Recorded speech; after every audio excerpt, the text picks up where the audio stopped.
Hello everyone, welcome back to my YouTube channel Net Exponent. My name is Yashika. So today in this video I am going to cover a very important topic of banking and that is related to the different types of banks operating in India.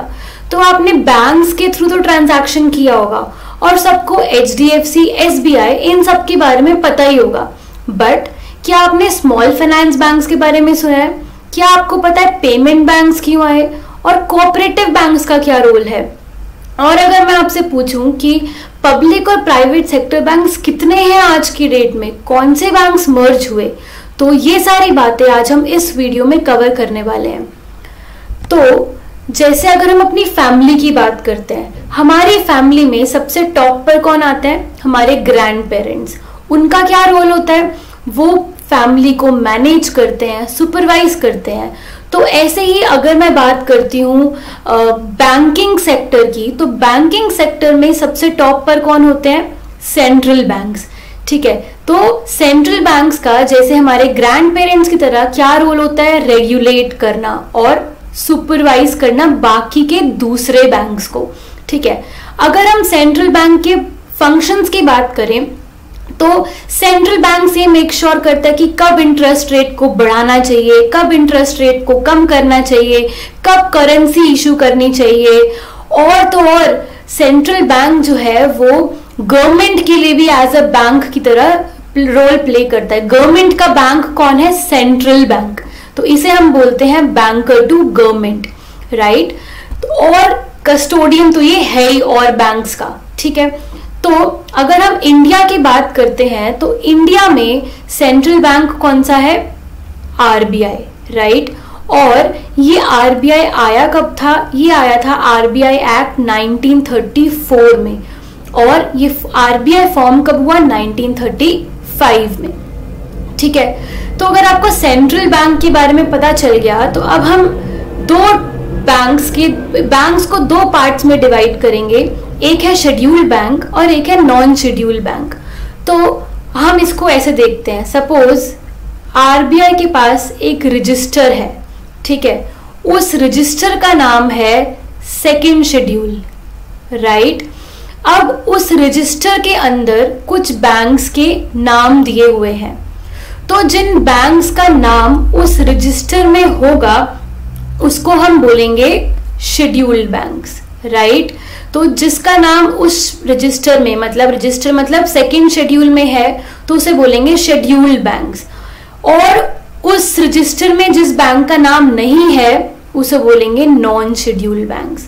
पर कुछ तो criteria होता होगा ना कि उस register में किस किस बैंक्स के नाम आएंगे, और अगर उस बैंक का नाम आ गया उस रजिस्टर में तो उसका क्या मेरिट है और क्या डीमेरिट है।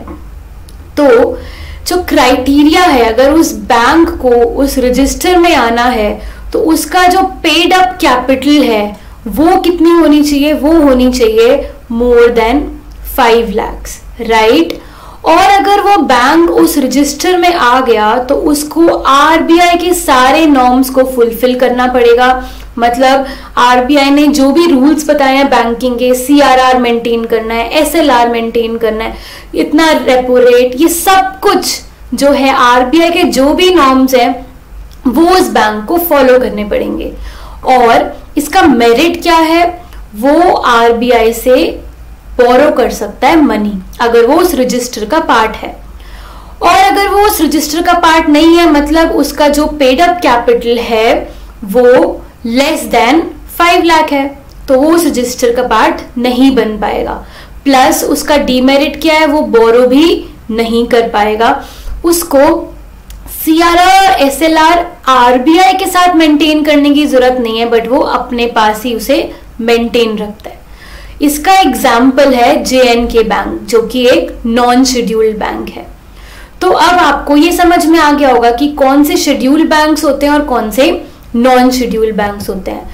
अब हम शेड्यूल्ड बैंक्स को भी फर्दर डिवाइड करते हैं दो पार्ट्स में, जो कि है कमर्शियल बैंक्स और कोऑपरेटिव बैंक्स, राइट। तो शेड्यूल्ड बैंक्स के दो पार्ट्स हुए, commercial banks, scheduled commercial banks and scheduled cooperative banks. तो अगर हम बात करते हैं कमर्शियल बैंक्स की, तो नाम से समझ में आ रहा है कमर्शियल, कमर्शियल का मतलब क्या होएगा? प्रॉफिट। जो चीज कमर्शियल बेसिस पे है, मतलब जिसका मेन मोटिव क्या है? प्रॉफिट अर्न करना। तो ऐसे बैंक्स जिनका प्रॉफिट अर्न करने का मेन मोटिव होता है उसे बोलते हैं कमर्शियल बैंक्स। इनका जो मेन फंक्शन है वो क्या करते हैं? ये लोग डिपॉजिट्स को आपके एक्सेप्ट करेंगे और बोरोवर्स को लेंड करेंगे, और आपको वो क्या करेंगे? कुछ ना कुछ जो भी फाइनेंशियल प्रोडक्ट्स एंड सर्विसेज हैं वो आपको ऑफर करेंगे। ठीक है, तो ये है main function of commercial banks. तो ये ऐसे बैंक्स को कौन रेगुलेट करता है? आरबीआई। और इनका जो एक्ट है वो है बैंकिंग रेगुलेशन एक्ट 1949। तो अगर आपको कमर्शियल बैंक समझ में आ गया, अब हम नेक्स्ट बैंक पे चलते हैं जो कि है आपके कोऑपरेटिव बैंक्स। अब ये कोऑपरेटिव बैंक्स आए किस लिए थे? इनका मेन ऑब्जेक्टिव क्या था? तो सपोज 3-4 लोग हैं, सपोज ABC, ठीक है, ये तीनों साथ में मिलकर एक छोटा सा इंस्टीट्यूशन बनाते हैं, और ये लोग सपोज 5 करोड़ या सपोज 5 लाख रुपीज ईच ये लोग कंट्रीब्यूट करते हैं इस फाइनेंशियल इंस्टीट्यूशन के लिए। ठीक है, तो अब ये आया क्यों था? ये इन्होंने क्यों बनाया ये बैंक, ये इंस्टीट्यूट क्यों बनाया? तो ये जो ABC तीन लोग हैं, इन्होंने सोचा कि यार जब जरूरत पड़ेगी ना, ये हमारे पास पैसे इकट्ठे हो गए, अब जब A को जरूरत पड़ेगी तो वो इसी फंड में से पैसे ले सकता है। ठीक है, सबसे पहले अगर A को जरूरत पड़ी तो वो इस फंड में से पैसे ले लेगा जो सबने कलेक्ट किए हुए थे। जैसे कि आपकी कोऑपरेटिव सोसाइटी वर्क करती है, तो इनका जो मेन ऑब्जेक्टिव होता है वो प्रॉफिट मोटिव नहीं होता बल्कि सोशल मोटिव होता है। ये वर्क करते हैं सोशल मोटिव पे। ठीक है, बेसिकली ये चलता है कोऑपरेटिव प्रिंसिपल पर। कोऑपरेटिव बेसिस का मतलब क्या होता है? ये आपस में हेल्प करते हैं एक दूसरे की जब उनको जरूरत होती है। ठीक है, तो यही जो ABC 3 लोग हैं, यही इसके ओनर हैं, और यही इसके कौन बन गए? यही इसके बन गए कस्टमर। ठीक है, क्योंकि इन्होंने ही पैसे पूलिंग करे थे, इन्होंने ही ये इंस्टीट्यूशन शुरू करा, और यही आपस में जब जरूरत होगी तो पैसे एक दूसरे को लेंड भी करेंगे। बट एक कोऑपरेटिव बैंक्स जो है ये सिर्फ आपस में ही लेंड नहीं करते बल्कि ये बाहर के कस्टमर्स को भी लेंड करते हैं, बट ये रूरल एरियाज में प्रेजेंट होते हैं।